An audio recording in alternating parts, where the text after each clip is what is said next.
நீதிமன்றம் விசித்திரம் நிறைந்த பல வழக்குகளை சந்தித்திருக்கிறது. புதுமையான பல மனிதர்களை கண்டிருக்கிறது. ஆனால் இந்த வழக்கு விசித்திரமும் அல்ல, வழக்காடும் நானும் புதுமையானவனும் அல்ல. வாழ்க்கை பாதையில் சர்வசாதாரணமாக தென்படக்கூடிய ஒரு ஜீவன்தான் நான். கோயிலிலே குழப்பம் விளைவித்தேன், பூசாரியை தாக்கினேன், குற்றம் சாட்டப்பட்டிருக்கிறேன். இப்படியெல்லாம் நீங்கள் எதிர்பார்ப்பீர்கள் நான் இதையெல்லாம் மறுக்கப் போகிறேன் என்று. இல்லை, நிச்சயமாக இல்லை. கோயிலிலே குழப்பம் விளைவித்தேன், கோயில் கூடாது என்பதற்காக அல்ல, கோயில் கொடியவரின் கூடாரமாகிவிடக்கூடாது என்பதற்காக.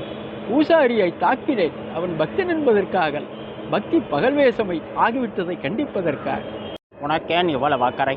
உலகத்தில் யாருக்கும் இல்லாத அக்கறை என்று கேட்கலாம். நானே பாதிக்கப்பட்டேன், நேரடியாக பாதிக்கப்பட்டேன். சுயநலம் என்பீர்கள், என் சுயநலத்திலே பொதுநலமும் கலந்து இருக்கிறது. ஆகாரத்திற்காக அழுக்கை சாப்பிட்டு தடாகத்தை சுத்தப்படுத்துகிறதே மீன், அதை போல என்னை குற்றவாளி என்கிறார்களே.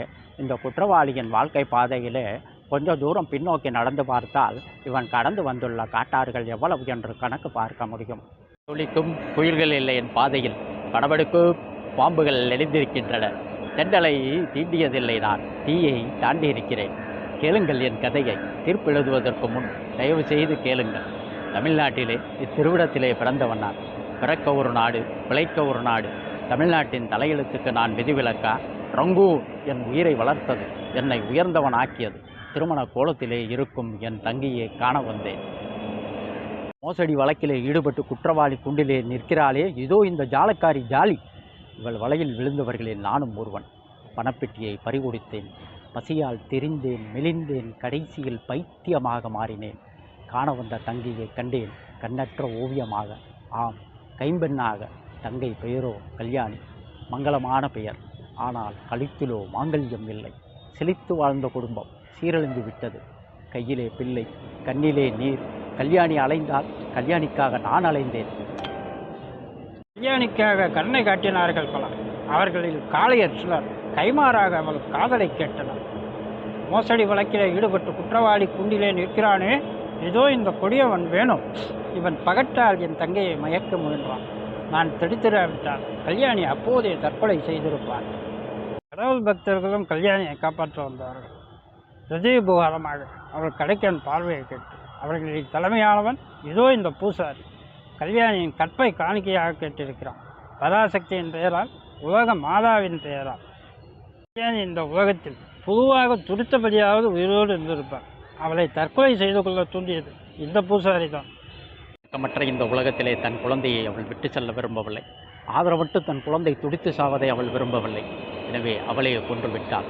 விருப்பமானவர்களை கொள்வது விந்தை அல்ல.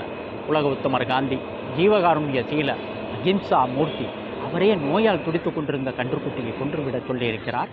அது கஷ்டம் ஒருவதை காண சகிக்காமல். அதே முறையைத்தான் கையாண்டிருக்கிறாள் கல்யாணி. இது எப்படி குற்றமாகும்? இங்கை மட்டும் கொஞ்சம் விட்டு கொடுத்திருந்தால், கோடீஸ்வரன் வீட்டு பள்ளி அறையிலே ஒரு நாள், மாளிகை வாசியின் மடியிலே ஒரு நாள், இப்படி ஓட்டியிருக்கலாம் நாட்களை.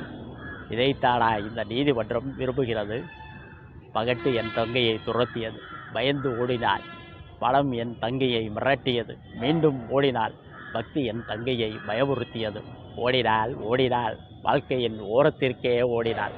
அந்த ஓட்டத்தை தடுத்திருக்க வேண்டும், அவள் வாட்டத்தை போக்கியிருக்க வேண்டும். இந்த சட்டத்தை நீட்டுவோம். செய்தார்களா? வாழ விட்டார்களா என் கல்யாணியை? குற்றவாளி யார் வழக்கிற்கோ வக்கீலாக மாறுகிறார். யார் வழக்கிற்கும் இல்லை. அதுவும் என் வழக்கு தான், என் தங்கையின் வழக்கு.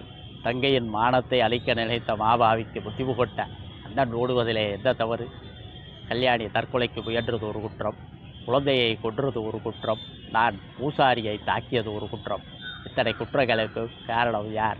யார் யார் காரணம்? கல்யாணியை கஞ்சிக்கு வழியில்லாமல் அலைய விட்டது யார் குற்றம்?